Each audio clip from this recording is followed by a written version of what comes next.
Hi, it's really strange to have a media rumble through a Zoom meet like this, but let's do the best that we can. So, I would first like to tell all the panelists to just give a small 2-minute introduction into obviously the topic is explained in detail. So, I would like to start with Barkha.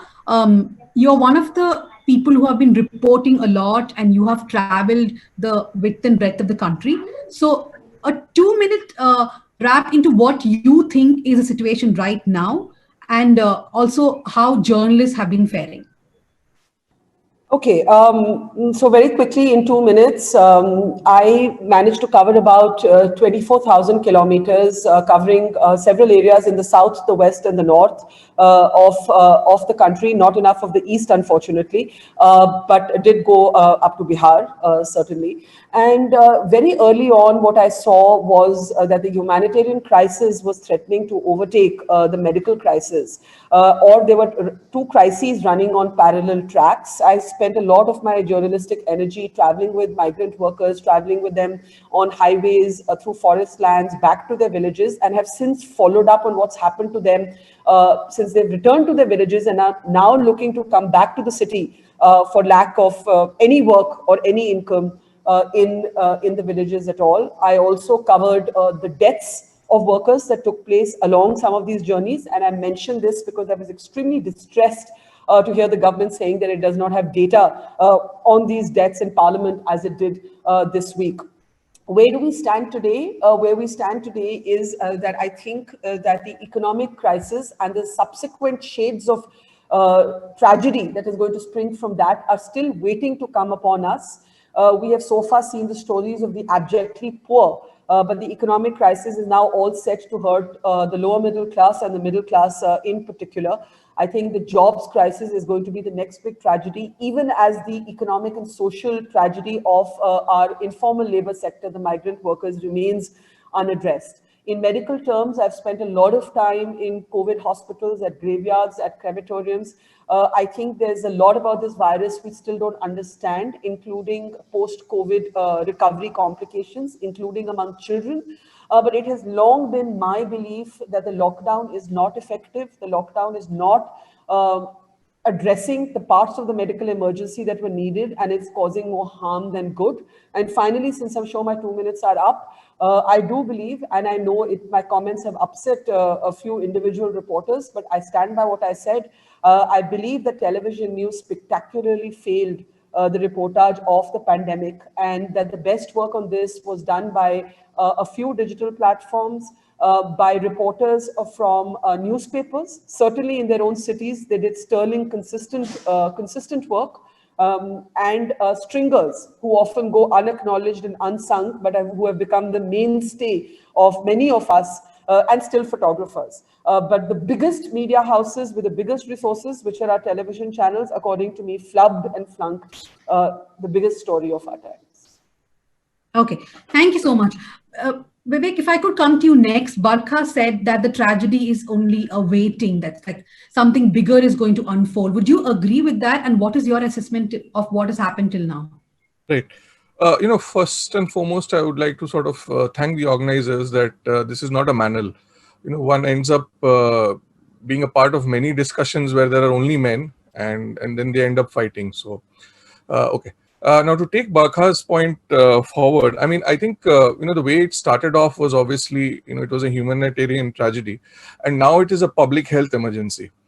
And the way I see it, and let me give you an example. Yesterday, Mumbai saw the maximum number of cases of COVID. And where was the news in the Times of India, which is, the main newspaper in the city? It was on page 2. A few days back, when Mumbai had seen maximum number of cases and Pune had seen more than 5,000 cases for the first time, the news was in the in the second half of in the below panel of the newspaper, not on the top panel. So what that tells you is that the most important news is not being covered. I mean, I wouldn't is not being adequately highlighted. I wouldn't say it is not being covered, but it's not where it should be. The second part is, I mean, if you look at, talking from the point of view of the economy, a there is this constant need in especially in the newspapers to highlight that the economy is recovering, all will be well soon. Like today, I think Times had the story wherein they said that just petrol consumption has recovered, so maybe the economy is recovering. I mean, petrol consumption is not the only thing that one needs to look at. There are so many other indicators which are telling you exactly the opposite. So, the feeling that I get is, at least from the way the crisis, the business, the economic part of the crisis is being covered in large sections of the media, is that if the media keeps saying all is well, ultimately all will be well. I mean, but, life doesn't really work like that. The third point that I would like to make is the fact that how non-stories have essentially become the main story of the current crisis. And I find that very, very I find that very, very disturbing. So, okay, thank you. I'll move on to Aditi now. Aditi, both our panelists agree that the coverage has been very skewed, but I'm going to ask you not just about coverage, but even when it comes to policies, is there the marginalized sector, for example, the marginalized communities and also migrant laborers and many others, have they got the raw deal when it comes to policy and even coverage? And your thoughts about whatever was happening in the last 3 or 4 months? Right. Okay. First of all, thank you for having me on this panel. And Barkha and Vivek had a lot of aspects related to media. So one point that I would like to state is, you said that this is going to affect entire generation, and the second point is that public health tragedy, right? So I would like us to look at it not just when pandemic arrived, but what has been happening before that and what is happening after that.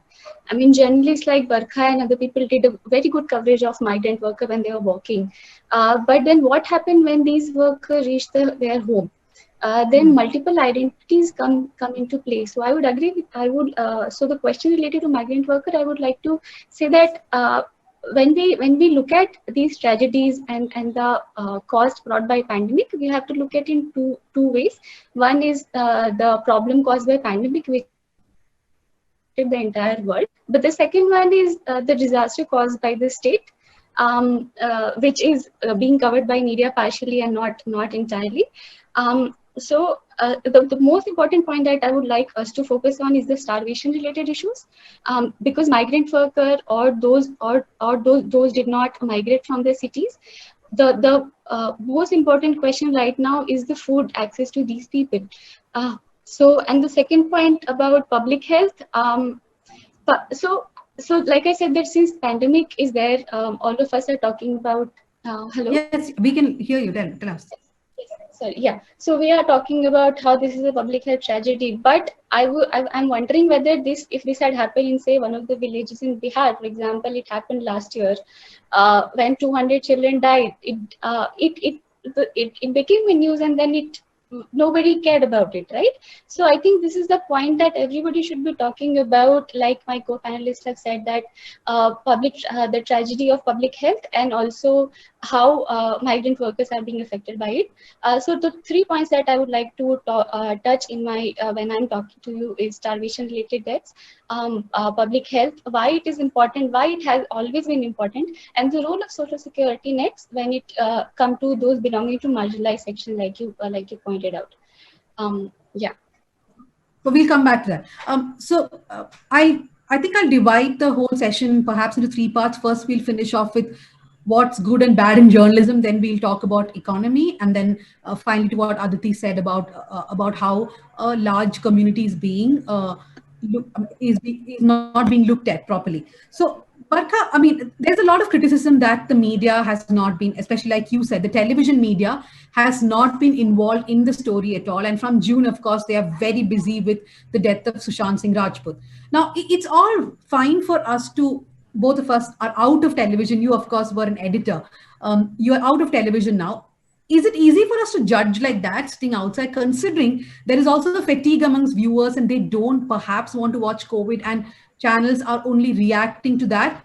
The other question I want to ask is, but then what, from March to June, when Sushant Singh's death had still not happened, at that time, what did you think of the coverage and what more should they have done? It was very basic, I thought. So that's the whole point, Dhanya, and thank you for asking me this, because we do need to split up our comments on television news into two specific phases. One is pre the Sushant tragedy and one is post. Let's talk about pre the Sushant tragedy. To my utter shock, because I am a child of television, unlike many people who went from the newspaper world to television, I'm a first generation television journalist. To me, coronavirus, the pandemic was a made for television story. There was no, it was a made for TV story because the visuals were so stark, were so dramatic, the stories were so searing, were so moving, right? Yet I saw, and I stuck my neck out, and I said this in an interview to Priya Ramani, as I traveled, did not see the presence of television on my journey. Now, I don't know if this means that in some city there wasn't the odd reporter doing some story, but essentially this was not a television-driven story. And I don't watch TV anymore, but when I would look at what was happening online, and that's really where I consume television content now, all I would see were recycled interviews of the same 4 experts. No matter which channel you watched, it was either that or it was Hindu-Muslim. It was a Hindu-Muslim discourse. Even, you picked up the Tablighi Jamaat, and no doubt that mass religious congregations are irresponsible, but that's all that some channels were carrying. So we saw either talk-driven coverage of the pandemic, chatterbox-driven coverage of the pandemic with recycled guests, even in our so-called more enlightened news channels, or we saw a communalization of the pandemic on our more inflammatory channels. It's only when a handful of digital platforms put such public pressure, such pressure with the migrant worker story, that you saw some of the TV anchors deciding to step out, but they stepped out briefly and they retreated back into their studios soon enough. And I think that what we really learned in this coverage is that you do not need massive capital, you do not need massive resources, you just need passion, you need a commitment, and you need a consistency, and you can get audience attention with very little resources, with a 4-person team and an Ertiga Maruti car. I think that our work, along with others, the few others who stepped out, was able to get public attention. So yes, I do judge television. I have no comprehensive reason for why we did not see reporters all across India and a reporter-driven coverage of the pandemic. That's the first point. Now you come to the post-Sushant Singh phenomenon. Dhanya, yes, there is a fatigue with COVID coverage. I don't doubt that. We see it even in our numbers on our digital platforms. I've been trying to get public attention to the fact that oxygen is running scarce in our hospitals, that children are developing rare inflammatory complications, that doctors are dying, that people who say they've recovered do not fully recover, and we can't seem to get people to care. I don't know what's going on. There is a kind of emotional and intellectual fatigue. But does that justify wall-to-wall coverage? I'm not saying it's not a story. The stories related to the film industry and crime stories do have their own place. We've all come from newsrooms. They have their own space. They trigger other emotions in the audience. But do they have this kind of space where it's at the cost of everything else? Secondly, we signed up to be journalists, not only to do mass entertainment or to get mass numbers. We signed up to be journalists also to do stories that make people uncomfortable, that they in fact want to turn away from. And if people are fatigued, there's something wrong in our storytelling, because till our storytelling is powerful, a person should watch what we're doing, right? So maybe we need to reflect and change the way we are telling the COVID stories now. To get public attention back, we need to make people understand that this is not about other people, it's about all of us.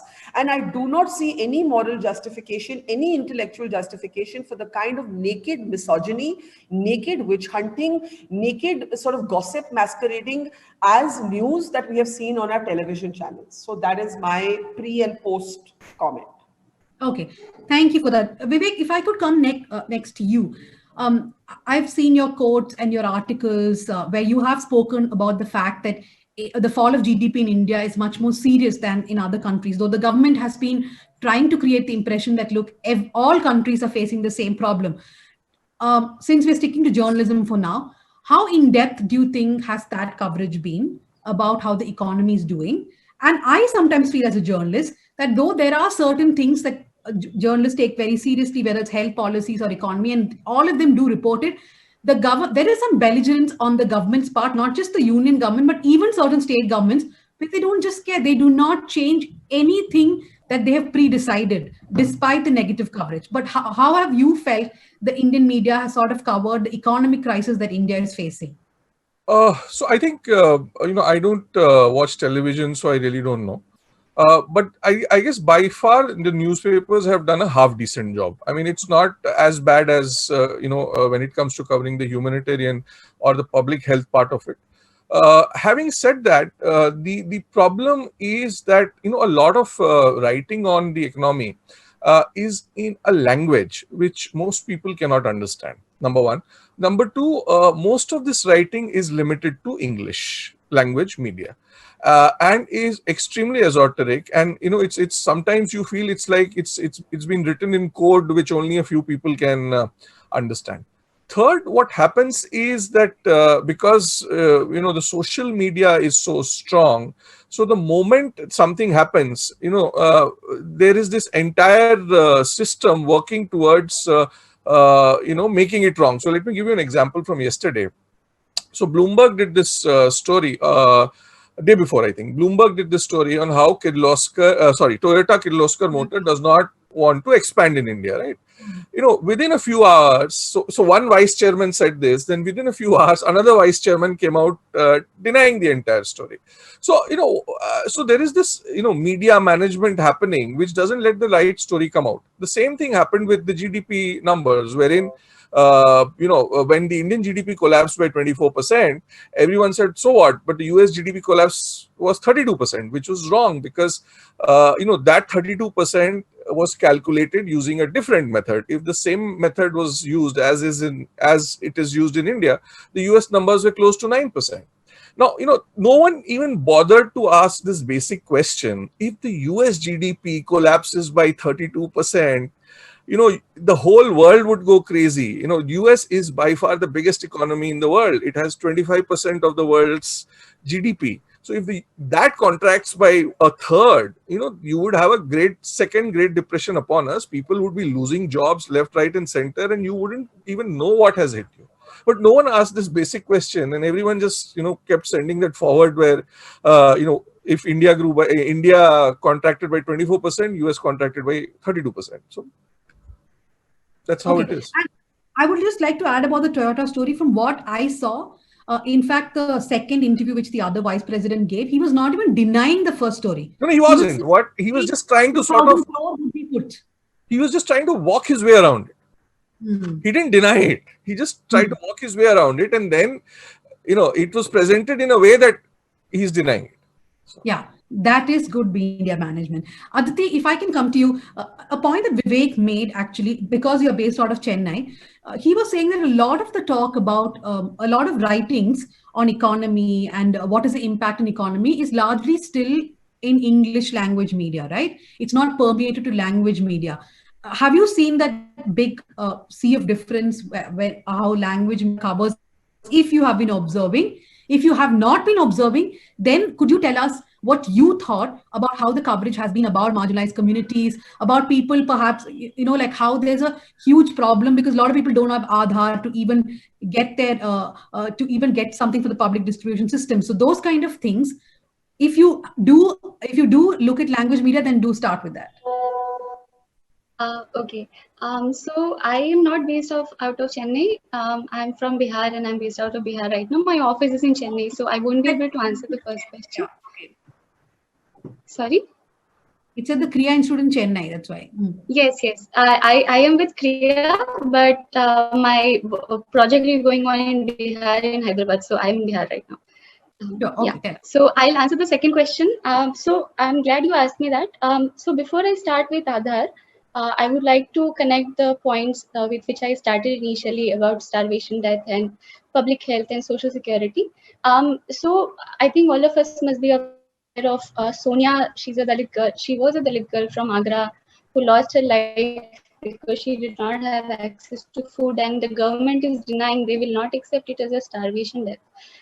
So starvation has become a very important story of our time, but it has always been.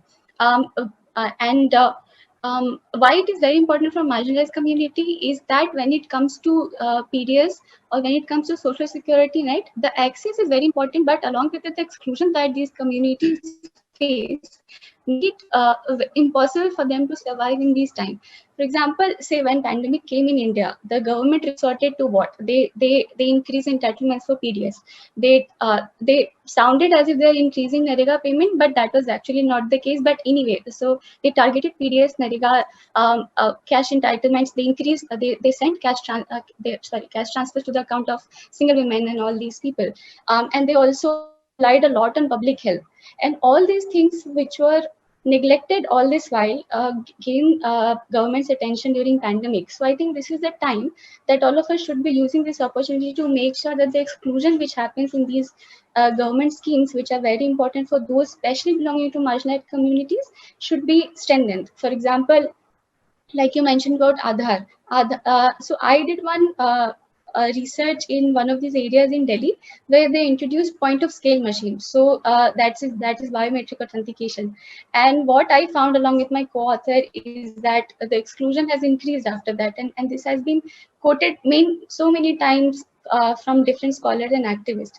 So whenever there is exclusion in social security nets like PDS and NREGA, it affects marginalized communities more, because these people are overrepresented in jobs which has no security of any kind, right? So so now is the time that we should at least together come together and increase the demand to do away with all this exclusion. And when we talk about social security, I would also like to quote Babasaheb Ambedkar. He once said that ultimate goal is something which everybody imagines, but you should be thinking about the beginning. And so why I'm quoting him here is that when you imagine these policy, when you talk about the implementation of these policy, you have to also incorporate that caste plays a very important role when it comes to implementation of anything. So for example, there are a couple of stories, I think one by Bloomberg India itself a couple of days back, where they did a story on NREGA job card distribution. And like I said, that government relied a lot on the social security. They thought that, okay, we are increasing entitlement, we are giving you job card, so you must have access to some sort of security. But the story pointed out that the job card is being given to those belonging to dominant caste or those belonging to the relatives of those in power. And those lower caste people do not have access to any of these, right? So so all of these, so to conclude, what I'm trying to say is that starvation is the most important story, and I don't think it is being covered enough. Okay. Along with that, right now, I would also like that media cover a lot about the demands to have a right to healthcare, to make public healthcare more accessible to everybody, and also do away with the exclusion which is there in social security. And it has been repeated so many times, and I think it is a time that it should be repeated more and more. Yeah, I Thank you. think, have I answered your question? Yes, you have. I need to go to Banjo. I'm really sorry, but in this Zoom video call where there are lots of screens, I completely missed to come to you. So yes, please give me a 2-minute take on what you have. You're someone who covers public health, who writes on public.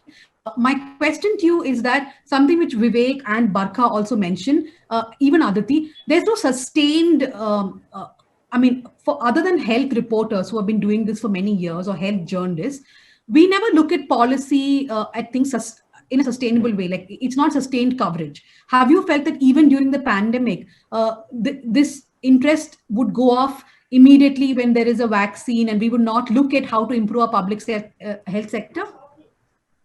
Hi, Dhanya, it's fine. It happens in Zoom conversations. Vaccine is not going to be the silver bullet for us to begin with. So the scare will remain around for some time, and therefore health journalists will continue to sustain at least the time till this pandemic sustains. Talking about the coverage of health issues in general in times when there was no pandemic, yes, you are right that health journalists hardly get space, especially on TV media. I mean, when was the last time before this pandemic when you heard health being discussed, apart from few special shows which few channels try to screen? So at least what this pandemic did was it made health a discourse on TV media. And why I'm talking about TV media is we like it or not, but it remains the medium which is heard the most, which is which has created greater reach more than any other media. So TV media introduced the terms like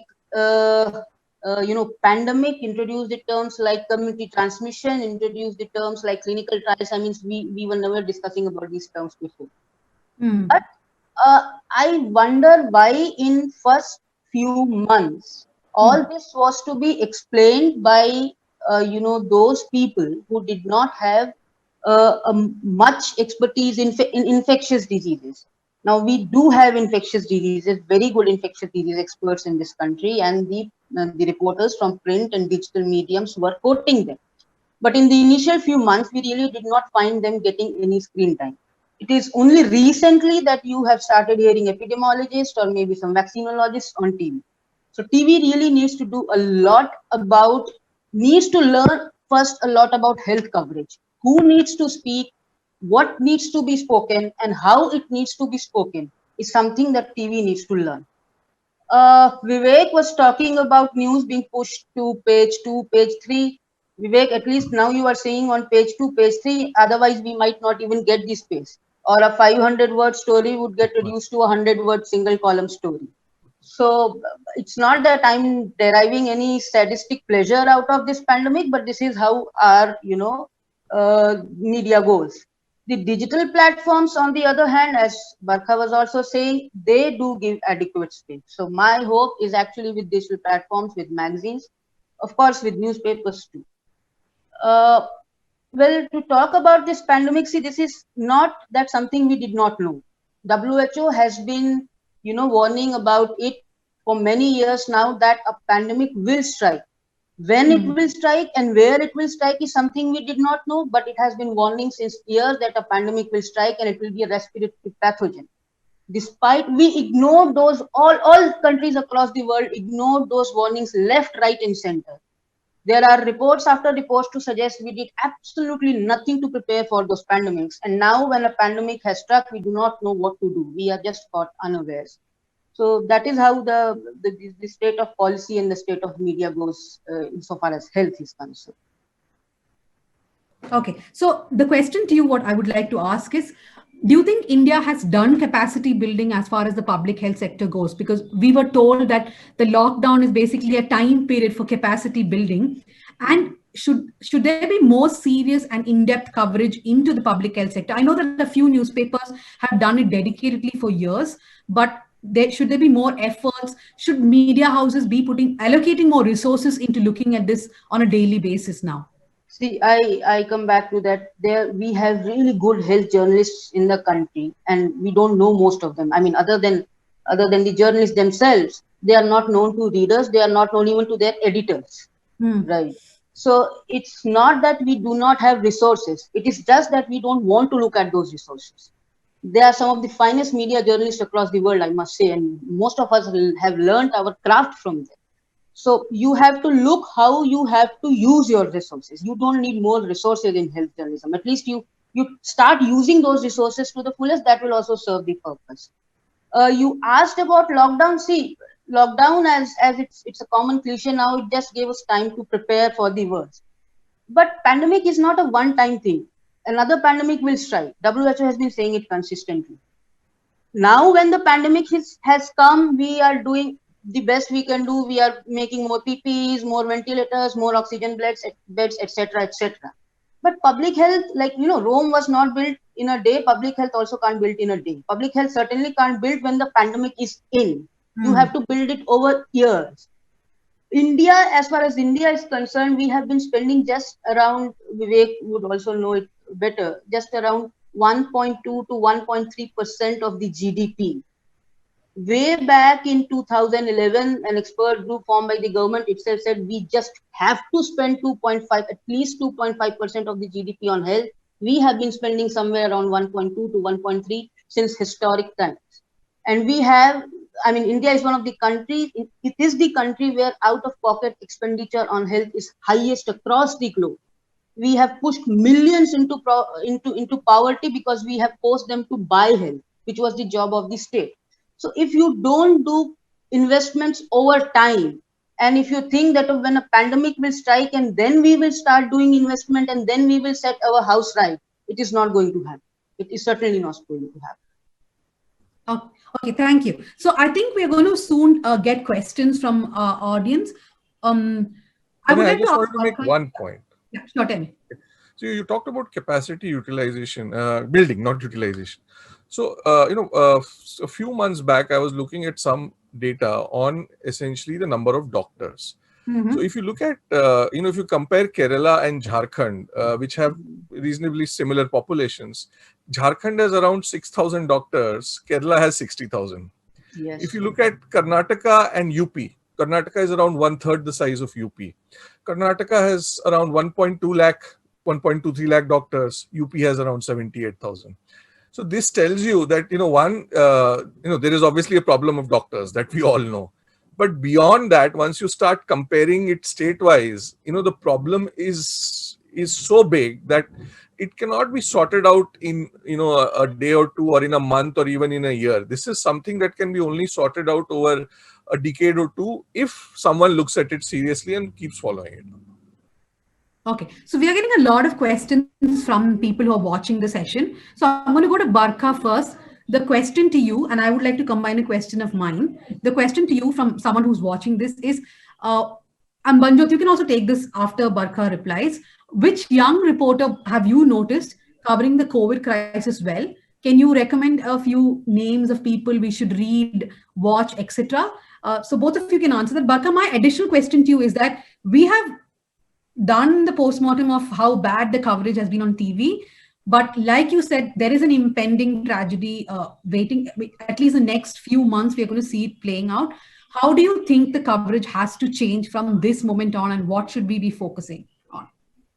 So I want to name two people whose coverage has really stood out for me. I don't know if they would qualify as young, but what the hell, I still think of myself as young. So I'm going to do this purely on merit. Lata Mishra writes for the Mumbai Mirror. Her work is absolutely outstanding. I don't know her personally, but I find that so many stories that I have followed up. Two people I'd like to actually mention. One has been Lata, and the other has been Sautik Biswas of the BBC. And I find Lata has been reportage driven and Sautik has been analysis driven. It's an instructive example for television anchors especially, that even if you're not reporting yourself, there is a way to do a deeper dive into an issue with data, for example, right? Where you spend days studying the data of something before you do a story. So for me, Lata as a correspondent, as a journalist, really brilliant reportage out of the city of Mumbai. So she really does stand out. I hope I'm getting her last name correct, but I think it's Lata Mishra. Yeah, it is Mishra. Lata Mishra of the Mumbai Mirror. I want to make special mention of Praveen Jain, who's a photographer with The Print. He, I think, is probably the only person who has traveled more during this pandemic than I have, maybe even double of me. He got corona in the middle. He was COVID positive. He was quarantined in Gujarat for 2 weeks, and then he was back on the field covering it. So for me, these are two people, really, if I shut my eyes, and Sautik for analysis, these are three people who really stay with me, and their work continues to be. They haven't taken their eye off the ball. They haven't moved on to Sushant Singh Rajput. They are continuing to cover the COVID pandemic. So please do read them and do watch Praveen's spectacular images. He's a photographer. He doesn't write, but he does photography. Do please look out for him. What should happen here onwards? We need to be picking up. The issues are staring us in the face. Like I said, when we started reporting, we all thought we needed ventilators. Now we know that what we really need more than ventilators is high flow oxygen. Right? I'm not a health correspondent, but I developed just some knowledge by consistently reporting. Banjot would know much more. But we know now that we know high flow oxygen. We know now that the daily supply that COVID hospitals are asking for has more than doubled. How does this not make anyone in this country nervous that we are possibly running short of oxygen? The WHO says that 15% of all COVID patients will need high flow oxygen. We need to be focusing on this. The second Okay, area. Banjot? Sure, yeah. Yeah, go ahead. Dhanya, you wanted to ask? You can finish the answer. Okay, quickly, I won't take a long time. The second issue that I think needs attention is recovery. What's happening post-recovery to actually do to look at long COVID, with the phenomenon called long COVID, that this is going to play out in ways to have the patience to look at what happens to a patient after she or he is discharged from hospital. The third great untold story of our times is education, the digital divide, what's happening to people who are falling off the digital map, and then what's happening to parents who are losing jobs and are not able to pay school fees. Private schools are taking full fees, but teachers have been writing to me saying we're not getting full fees. But when you ask the school management, they say that we are taking these full fees so that teachers can be paid, but teachers say they're not being paid. Children in their teens, children below 10 are being locked out of classes. How are we not on the streets? How are our parents not on the streets about issues like this? Imagine being 8 years old and suddenly being told that you no longer belong to class. Education. Then, of course, the public health emergency. I tried to break down some of the issues. And finally, the economy. We are waiting for an economic... I actually think, I'm not an expert, Vivek and Banjot are experts in this field, but my sense from traveling is that we are staring down the precipice of an economic catastrophe. We need restoration of economic activity. We need much greater government spending to create a stimulus in the market. And where is the... Okay, I agree, newspapers are doing their job. Do you see this on prime time? Where are all these issues on prime time? TV prime time, I mean. Okay. Banjot, would you want to recommend any names of people that everyone actually can take turns and just tell the audience any names that you would recommend? Dhanya, I would not recommend any particular name because see, in health journalism also, if one has done some good story, the other has done some really other good story. So if I were to name someone, I would not be doing justice with the other one. All that I would say is keep following digital mediums and then after digital medium, the newspapers. Yes. The advantage with the digital medium and the newspaper is they get time, or they really want to do a deep dive.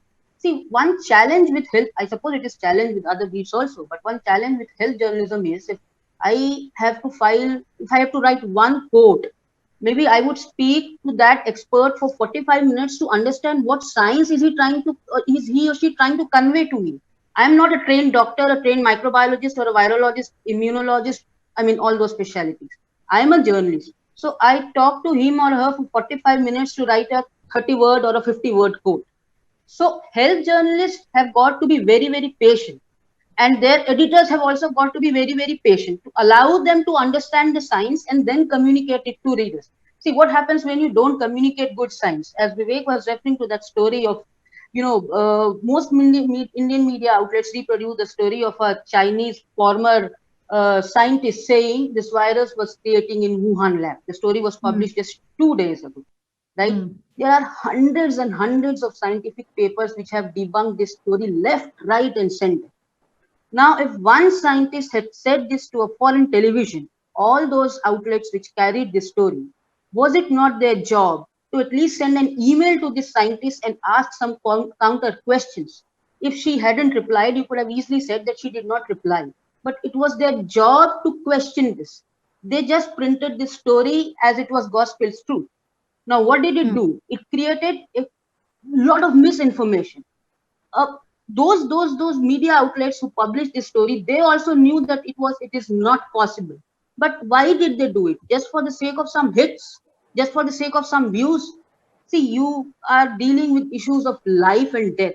Please spare health journalism of these hits and misses and views. Give time to your health journalists to speak to experts and to communicate the science the way it should be communicated. I have to really name... Okay, tell me. Yes. So please go ahead. Because there are lots of questions coming. People are just flooding with questions. Vivek, I'll quickly come to you. The question to you is, how have different states responded to the crisis? And which states have responded well? Which ones are struggling? Is a question you've got. I would like to quickly add about the job loss scenario. We are reading the 20 crore jobs or perhaps more jobs are lost. How do you stem that now? Is there a way in which India can stem that job loss, at least to some level? So 2 things. I mean, I'll take the job loss question first. I mean, there are no shortcuts to stem this. See, what people don't realize is that the Indian economy was going down even before the COVID crisis struck, right? And COVID only, COVID obviously has now made it much, much bigger than it would have been. So the time to sort of start doing things was almost, 2 to 3 years or 4 years back. Now, what obviously can be done is that you need to carry out the required reforms and then hope that things sort of start recovering in the next 2 to 3 years. I mean, there are no real immediate solutions here. I mean, see the point about the government spending more. Yes, the government can spend more if it wants to, but ultimately the size of the Indian government and is very small in comparison to the overall economy. And the second point is that the delivery mechanisms are so bad that the government spending isn't really a solution per se. Talking about states, I mean, I really don't know. I mean, this is something that probably will have to be studied in greater detail before one can answer it in a simple way. So I really don't know the answer to that question. Also, Okay. I just wanted to make one more quick point. You're talking about what to read, what to follow, and what. So I think, I mean, I won't name a journalist, but I think the long story page in the Mint, which comes out Monday to Friday, is doing a pretty good job of covering the crisis across, different dimensions. And to make a disclosure here, I also write for that page once in a while. So that page is something that people should seriously follow. Okay. I will, Aditi, before I come to you, Barkha needs to leave. So I'm just going to ask a quick question to her and then say goodbye. So Barkha, very important question has come from someone in the audience. They're asking that there's been this, there's a mental health crisis also along with the COVID crisis, but has the coverage of the Sushant Singh death actually pulled us back when it comes to the conversation on mental health? And does that also impact the way we are going to look at the pandemic and the mental health crisis because of I'm that? so glad that this question has been asked. And personally, I had a little bit of a struggle, rather as a conflict, I should say, as a journalist, because I had Sushant Singh Rajput, one of his therapists, reach out to me through a common acquaintance. And she wanted to issue a statement. And she kept telling me that no one in the mainstream TV world, and she, according to her, even with newspapers, she didn't know too many people. She had not managed to be able to make this point. And now it's well known, so there's no harm in repeating it. She wanted to go public with the fact that he'd been diagnosed with a bipolar disorder. And I asked her, and it was a journalistic conflict for me, why she was breaking patient privilege, because I had to struggle with that. And I know some people felt uncomfortable that I did choose eventually to give her this platform. And she told me that she thought it was her public duty. She wrestled with this question long and hard, but she found that the way mental health had been trivialized on television, she feared that more lives could be driven to suicide, to potential suicide, and therefore she felt it her duty to go public with this. And I leave it to the audience to decide whether I did the right or the wrong thing. But I did let her issue a statement and carry it on the Mojo story because of two things. One, the rank misogyny, and two, the complete trivialization that we've seen of mental health. Now, I don't know how Sushant Singh Rajput died. It's not a story I've covered. I don't know whether it was suicide, homicide, culpable homicide. I don't know anything about it other than what I've consumed. And that also not enough of it. But what I do know is that the complete aversion to even discussing the possibility that someone can be mentally ill, the complete aversion, the reluctance, the opposition, the resistance to even consider the fact that this could be the case has undone decades of work done by healthcare practitioners on the issue of mental health. And as a journalist, the way I have tried to compete, so to speak, with the noise around me is I recommend that all of you look up an interview done by a corporate person called Asha Pillai. She works in the gas division of Shell companies. She's the CFO. And she did an interview with me describing the condition of being bipolar, but continuing to not just work, but also be a parent, a spouse, and live a completely functional and, dare I say, use the word casually, normal life. And I was trying to say that our assumptions that someone is fully functional, so they can't be mentally ill, is such an ignorant formulation. And it would be one thing if we were just saying that TV has become tabloid.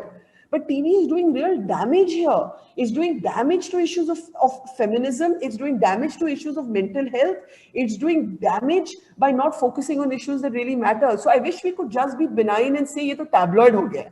क्योंकि चलो हो गया, हम सब किसी ज़माने में थोड़ा tabloid news तो हम सबने किया है. I wish it was benign, but it is not benign. It is not just a hunt for numbers. It has gone from banality to evil. And what's happening with mental health is an example. Okay. Yeah, that's true. I mean, I myself am really sorry, Dhanya, but I have to disappointed. go. Thank you, everyone. And Yes, thank you so much. for Thank you time. for being with us. Thanks, Thank you. Pragha. Bye. Right. Aditi, I will come to you with the question from the audience, and I would like to also add something to it. The question is, what measures do you believe should be taken to ease the economic distress faced by marginalized communities? Is Manrega going to be enough? What about direct benefit transfer program? The question I want to ask you is that there has been a lot of reporting on migrant laborers leaving the place where they work and going back to their home states, right? But do you think the focus is no longer there on what is happening to them after they have gone back? Okay. And what have you been observing? How are people faring now that they've gone back to the states from which they had migrated? Okay. So before I answer the question, then I would like to mention 2 points, which is connected to what Barkha and Vivek has mentioned. So there is one platform called Public Bolti. This is on Insta and Twitter also, and they have very good coverage of migrant worker, and they have also been covering issues related to bonded labor. So I would recommend that you also follow that. They have really good coverage. Related to economy, I agree with Vivek that economy The was public going down. Bolti. Public Bolti, yes. So yes, the economy was going down even before pandemic, but the consequences were not so harsh on everybody, especially the working population. So there is one paper by Professor Ashwini Deshpande where she looked at the first month data of employment, and she found out that upper caste lost job by 7 percentage points, whereas SC/STs lost their job by 20 percentage point, which is almost 3 times more. And this worsened for the when you're looking at lower class, right? So human capital played a very important role in those who are losing their jobs. So this economy aspect, I'm connecting it with education, right? How the entire topic of we wanted to focus the session on the impact on the generation, right? So now Barkha mentioned about what is happening with education. So these working population, everything moving online. These people do not have any access to income. They are completely dependent on government schemes right now, at least a lot of them. And the education is going on its own speed. Upper caste community, middle class community is able to at least catch up with the education, but those belonging to lower section are not able to catch up with the education. Their parents losing their jobs. So this generation is probably bearing the highest burden of pandemic and the steps taken by the state. To answer the question about what happened to migrant when they went home, so I mentioned initially when I started talking that there was enough coverage of migrants when they were walking, but what happened when they went back home? So I mentioned about how NREGA and PDS would have played a very important role, and it has actually played a very important role. It's just that the exclusion which were there, which these exclusion largely had been state created because of Aadhaar and because of the discrimination which is prevalent in village system. So I don't have any first-hand information about it, but I have been reading about it. And there is one more report by Meghna and other scholars there's a group called Rhodes College. They spoke to 115 people during lockdown, and they found out that most of their income has gone down. 68% reported their income gone down, and they are also skipping meals. So this is a situation that these workers are facing when they're going back home. And the only thing that they are dependent right now is in the name of employment is NREGA. For food is PDS. For health, these two are still there, but for health, they do not have any access to anything. I will tell you there is one case which happened in Bihar where the patient died outside the hospital. Why? Because hospital refused to admit them, and the social location of the patient had a very important role to play there. So there is no any specific answer to what is going to ease the distress that migrants are facing, but definitely it is the time that we should be focusing on bringing the journalist and activist scholar, everybody should be talking about how important social schemes are for everybody, especially for those belonging to marginalized, and how and I think currently strengthening NREGA, increasing the wage for NREGA, and thinking about similar employment guarantee in urban areas is the most important step that the government should be talking about, and we should be advocating for. Thanks, I Aditi. hope I answered. Yes, you did. Thank you so much. Vivek, the question to you is, the government said, in fact, Banjot, you can also take this, but I'll add a small, another question when I come to you. Vivek, the first question to you is, the government has said that it has no data on the deaths of migrant laborers, which is why there cannot be a talk of compensation right now. So how can the government really get away by saying something like this? And who is supposed to give data? Who is supposed to collect data? And it is really frustrating for me personally that there is no proper debate on the fact that the government just says something so careless in the parliament.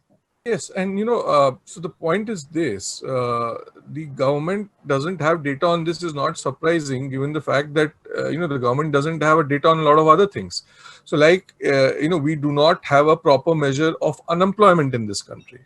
So, if you cannot measure something as basic as that, trying to measure how many people have died while walking to their homes, I mean, that's next to impossible for them, which is why they've made the casual statement that they have. I mean, I honestly do not have a answer for this. I mean, it just stems from the fact that our systems are rotten. So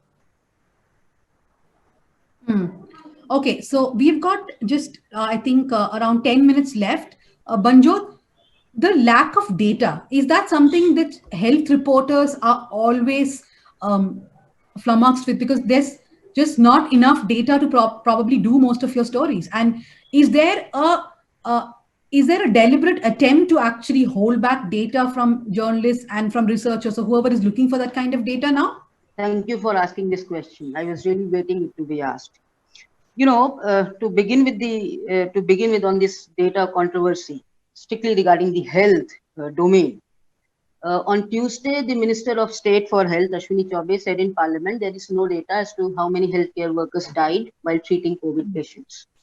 Now, yesterday, as most of you might have read by now, the Indian Medical Association released a list of 382 doctors, district-wise, state-wise, their addresses-wise, specialty-wise, how many of them died while treating COVID patients. So, and the reason that Chaubey gave in the parliament was that since health is a state subject, therefore they don't have the data. Then they should not have data for any health-related indicator. Why just for the death of the healthcare workers who died treating COVID patients? I mean, if health is a state subject, then as per that argument, we should not know how many COVID cases we have in India, or what is the positivity rate in the states, etc., etc. So this is very strange for ministry to say that they don't know how many healthcare workers have died. You were asking if we struggle because of lack of data. We struggle badly, and we struggle a lot. For example, it's been, I think, 3 or 4 times now that in the weekly presses we have asked the ministry to give us a breakdown of out of the total tests that are being conducted across the country, what is the proportion of RT-PCR tests and what is the proportion of antigen tests. And the significance of this question is because the RT-PCR tests give you better results than the antigen test in layman's language. Now, last, when we asked this question, one of my colleagues asked it, she was replied by the ministry saying that, all state bulletins are giving this breakdown, go and ask them. We have it, but we won't share it with you because you have to ask the state governments. If you have the data, why can't you share that with us? And if we look at the state bulletins, not more than 9 or 10 states are doing it. So as somebody who is sitting in Delhi, from where do I get the breakdown that which state is conducting how many antigen tests and which state is conducting how many RT-PCR tests? This is the most basic problem that we are facing, while reporting right now.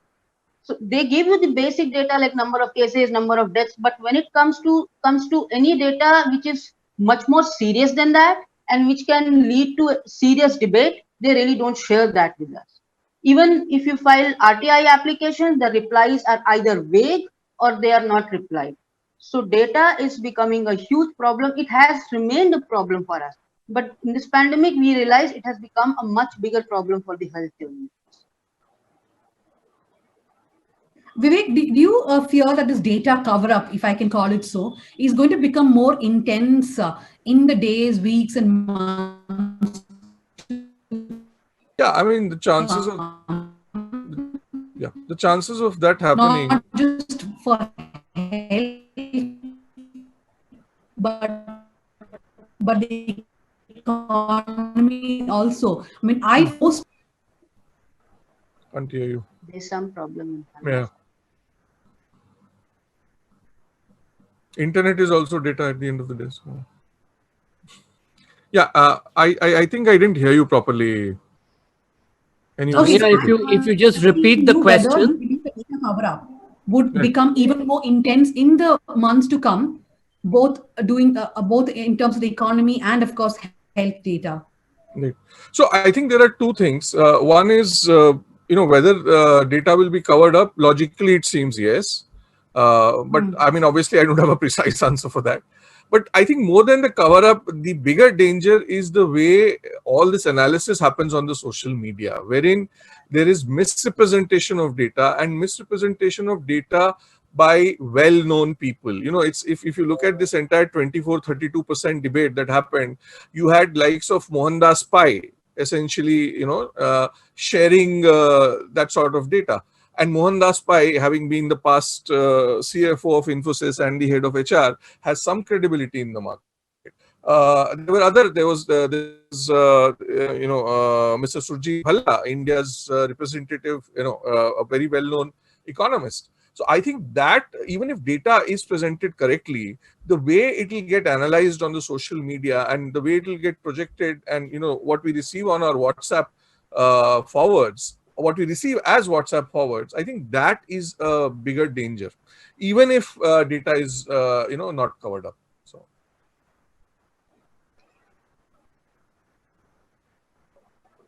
I think we've lost her. Anna is frozen again, I think.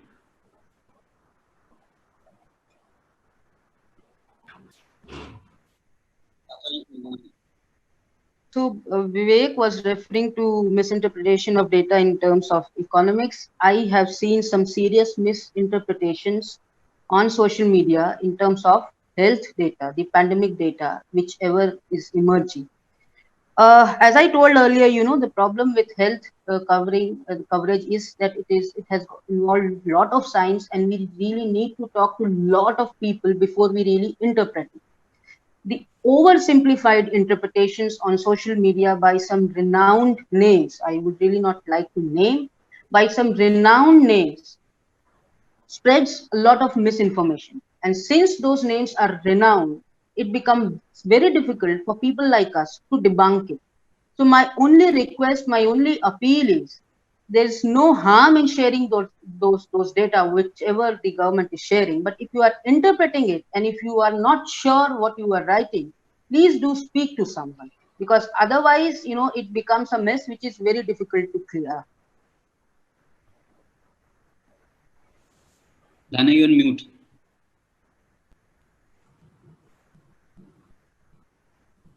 Okay, I think I'm having internet issues in IT city of Bengaluru. So we have done with the questions. One last question, I will just come to each of you. A quick roundup answer and then we will finish the session. Someone has actually asked, why should health be under the state? Doesn't this pandemic show that we should be a private healthcare driven country?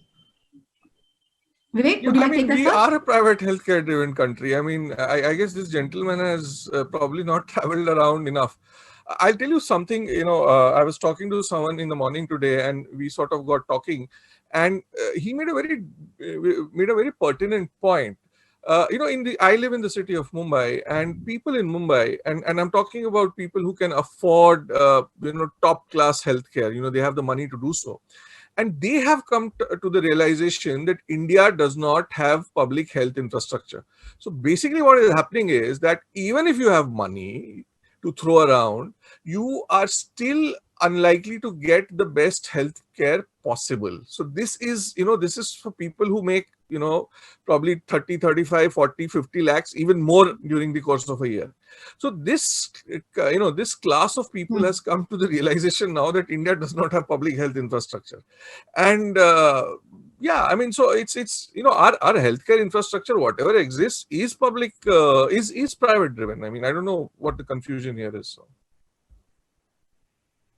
Aditi, would you like to make any comments as a conclusion? Quickly, because we are running out of time. Yeah, I think Yes, I think the question would have been better if the question was what percent of GDP, 4 or 5% of GDP should go in health. That would have been a really good question. And That's fine. You can just I think any other when yeah, sorry. And when it comes to data, I mean, Banjot and Vivek has covered most of it, but I think that does exist some data, and most important that we have India's ranking in global hunger index. It's very poor, and I think that data was important enough for government to consider and think about the steps that it's taking. So I think data is existing. It's just that government is not willing to take it up. Probably they have some problem with maths and they only like names of Muslims and SC/STs. But yeah, I think data is available, and in fact, there's one data curated by Rhodes Scholars where they have 900 plus data of those who died during lockdown, and those are non-COVID deaths. Most of them had COVID, but they died primarily walking or with starvation or during financial distress. So yeah, I think I would like to conclude my talk with this. Okay, so that's it. I think we don't have any more time. Thank you very much. But more or less, Dhanya, everyone. if just one sentence, Yes. I would say. Yes. I since we have run out of time, so I won't make any concluding remarks as such. But I just appeal to make as a health journalist to all the people of this country, whether vaccine comes or not, whether you get it or not, please keep wearing masks. Please follow social distance. This is the most important vaccine around, and this is going to be the most important vaccine around. That is the only thing that's going to save you. Okay, so keep your masks intact, practice physical distancing.